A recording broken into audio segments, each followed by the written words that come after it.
keberadaan Habib Ali Habsyi, kelahiran beliau tiada lain adalah perwujudan daripada dakwah yang diniatkan oleh kedua orang tuanya.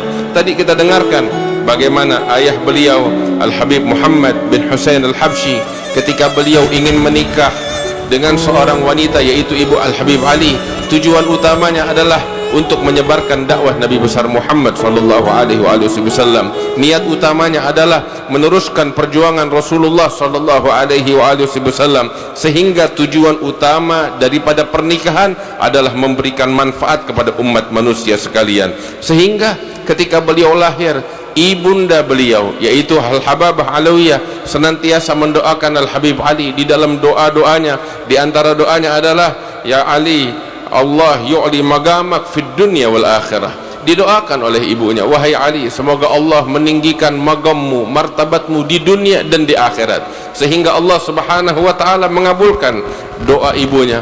Di berbagai penjuru semua menyebut nama Habib Ali Habsyi, di berbagai penjuru semua mengambil manfaat dan ilmu daripada Al-Habib Ali bin Muhammad Al-Habsyi, sehingga guru beliau Al-Habib Abu Bakar bin Abdullah Al-Attas itu pernah mengatakan kepada Habib Ali, anta satakun magnatisul qulub ya Ali, engkau akan menjadi magnet bagi hati umat manusia wahai Ali. Dan diijabah oleh Allah subhanahu wa ta'ala harapan daripada gurunya, sehingga beliau menjadi kunci kebaikan di tengah-tengah umat manusia. Di berbagai penjuru mereka semua berkiblat kepada Habib Ali, mengambil ilmu dari Habib Ali, mengambil manfaat daripada Habib Ali. Mereka menuju kepada Allah dengan menjadikan Al-Habib Ali sebagai panutan yang utama, sehingga di antara manfaat tersebut umat manusia di berbagai penjuru meneladani Al-Habib Ali di dalam kecintaannya kepada Rasulullah, di dalam penghambaannya kepada Allah subhanahu wa ta'ala. Sampai di antara keberkahan itu ada beberapa murid daripada Habib Ali Habsyi melihat Rasulullah sallallahu alaihi wasallam di dalam mimpi dan mengatakan kepada Rasulullah, ya Rasulullah, man ahabbun nas ilaik, siapa sih manusia yang paling engkau cintai di masa ini? Maka Nabi Muhammad sallallahu alaihi wasallam katakan, menjawab, adalah Ali bin Muhammad Al-Habsyi. Salah satu yang paling aku cintai adalah Ali bin Muhammad Al-Habsyi. Kemudian datang juga ke negeri kita ini Al-Habib Alawi bin Ali bin Muhammad Al-Habsyi, meneruskan perjuangan ayahnya, menebarkan kebaikan. Kemudian datang Al-Habib Anis yang juga ada di tengah-tengah kita. Ini semua tiada lain tujuannya agar kebaikan ini terus berlangsung kepada umat manusia sampai hari kiamat.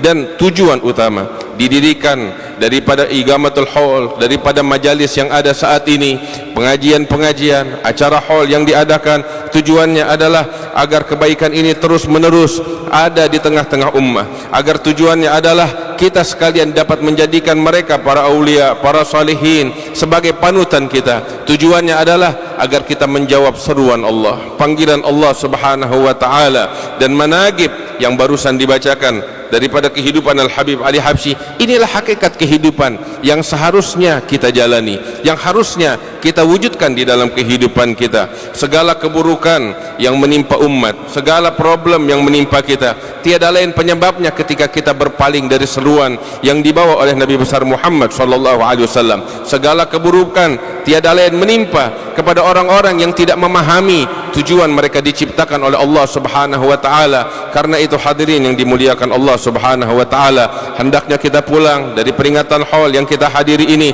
dengan perubahan yang lebih baik di dalam kehidupan kita, dengan kesungguhan kepada Allah subhanahu wa ta'ala. Kita memperbaiki hati kita, karena sesungguhnya Allah subhanahu wa ta'ala tidak melihat kepada tubuh kita. Innallaha la yanzuru ila suwarikum wala ila ajsadikum walakin yanzuru ila qulubikum. Yang Allah lihat adalah hati kita, yang Allah lihat adalah niat kita. Karena itu berusahalah ketika kita keluar dari perayaan haul ini dengan semangat untuk memperbaiki hati kita, dengan kejujuran kepada Allah, dengan penghambaan kepada Allah subhanahu wa ta'ala, al-ubudiyah lillah. Bagaimana Nabi Muhammad sallallahu alaihi wasallam mengatakan, innama ana abad ajlis kama yajlisul abad wa akul kama yakulul abad. Aku ini adalah seorang hamba, seorang budak. aku duduk layaknya seorang budak dan aku makan layaknya seorang budak. Itulah baginda Nabi besar Muhammad sallallahu alaihi wasallam. Keberkahan daripada haul yang kita hadiri adalah kita pulang dengan hati kita yang senantiasa terkoneksi kepada Allah Subhanahu wa taala di dalam setiap urusan kita, di dalam setiap pekerjaan kita, di dalam setiap aktivitas kita. Kita jaga diri kita dari segala kemaksiatan yang diharamkan oleh Allah Subhanahu wa taala sampai akhir umur kita. Kita keberkahan daripada peringatan haul yang kita hadiri,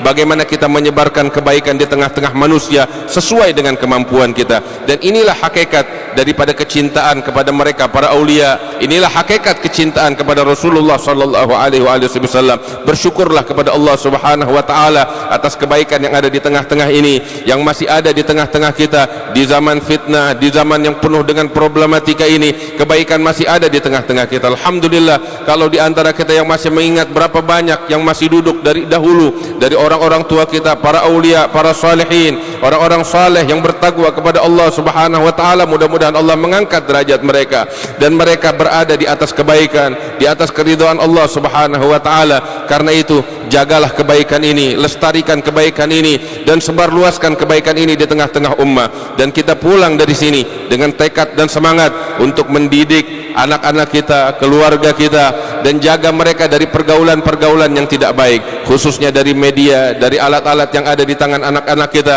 Habib Ali Habsyi juga mengingatkan kepada kita, suatu amalan, suatu perkara kita jalankan sebagai bekal kita di dalam kehidupan kita. Setiap hari minimal kita duduk dengan keluarga kita, dengan istri kita, dengan anak-anak kita. Setiap hari kita duduk dengan mereka, ajarkan mereka ilmu, berikan bimbingan kepada mereka dan nasihat. Inilah yang akan membawa kebaikan untuk kita sekalian. Hadirin yang dimuliakan oleh Allah Subhanahu wa taala, ini sedikit ringkasan yang bisa saya terjemahkan dari apa yang disampaikan di dalam nasihat Al-Habib Muhammad bin Husain Al-Habsyi. Mudah-mudahan membawa manfaat untuk kita sekalian ya rabbal alamin. Allah